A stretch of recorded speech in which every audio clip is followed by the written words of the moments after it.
लोकनेते, राज्याचे deputy CM, त्यांचं ॲग्रिकल्चरमध्ये, इथल्या कोऑपरेटिव्ह मुवमेंटमध्ये, सॉईल अँड वॉटर कन्झर्वेशनमध्ये, इथल्या सगळ्या छोट्या मोठ्या वर्गासाठी अद्वितीय असं काम आहे, जे राज्याचे एक नव्हे तर तब्बल 6 वेळा डेप्युटी सीएम होते, ज्यांनी राज्याचा 11 वेळा अर्थसंकल्प सादर केला, जे 1991 साली पहिल्यांदा बारामतीमधून लोकसभा मतदारसंघातनं पहिल्यांदा खासदार झाले. त्याच्यानंतर बारामती विधानसभा मतदारसंघामधून एक नव्हे तर 8 वेळा विधानसभेचे आमदार झाले. त्या अजित पवारांचा आजचा जन्मदिवस आहे. आदरणीय दादांना मी शेतकरी चळवळीच्या वतीनं, मी पंढरी पाटे, जुबेर सय्यद, माझे सर्व सहकारी, सचिन बनवर असतील, कृष्णाभाऊ पुसनाके असतील, या सर्वांच्या वतीनं आदरणीय दादांना आजच्या या जयंतीच्या निमित्ताने विनम्र अभिवादन करतो. पण दादा, दुःख या गोष्टीचं आहे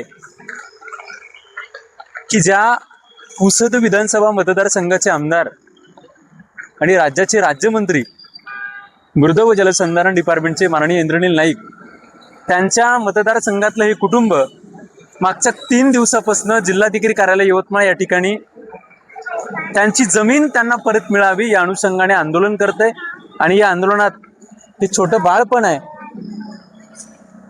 ही छोटी मुलगी पण आहे. आणि काय रास्त मागणी आहे की त्यांची 7 एकर जमीन कुणीतरी परस्पर हडपलेली आहे. आणि हे बांधव आदिवासी कम्युनिटीला बिलॉंग करतात, आंध समाजाचे ते आहेत, बरोबर आहे.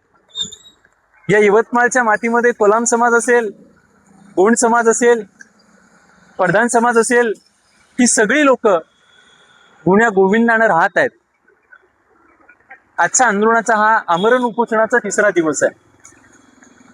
दादांच्या जयंतीच्या निमित्ताने मी राज्याचे मुख्यमंत्री देवेंद्र फडणवीस यांचा सुद्धा वाढदिवस आहे, त्यांना सुद्धा विनंती करतो, दादाच्या पक्षामधील जे काही महत्वाचे लोक असतील त्यांना सुद्धा विनंती करतो की या आदिवासी कम्युनिटीमधल्या आढाव कुटुंबाचा जमिनीचा प्रश्न सुटावा, ही मागणी या माध्यमातून करतो. काय अपेक्षा आहे? आजचा 3रा दिवस आहे, तुमच्या डोळ्यात मला आसू दिसत आहे. आम्हाला आमची जमीन परत मिळावी हेच अपेक्षा आहे आमची. 3 दिवसापासून आम्ही बसलेलो आहोत, आम्हाला कोणी पाहत नाही, कोणी येऊन विचारत नाही. आतमध्ये गेलो तर ते म्हणते इथं बसून तुमचा काही फायदा होत नाही. मग आम्ही करायचं काय आता? मग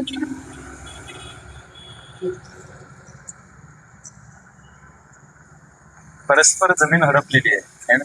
हो, आमची जमीन 7 एकर आहे. किती 14-15 वर्ष झाले केस खेळायली, अजून सुटलेली नाही. नुसती केस कोटरो खेळत राहायची.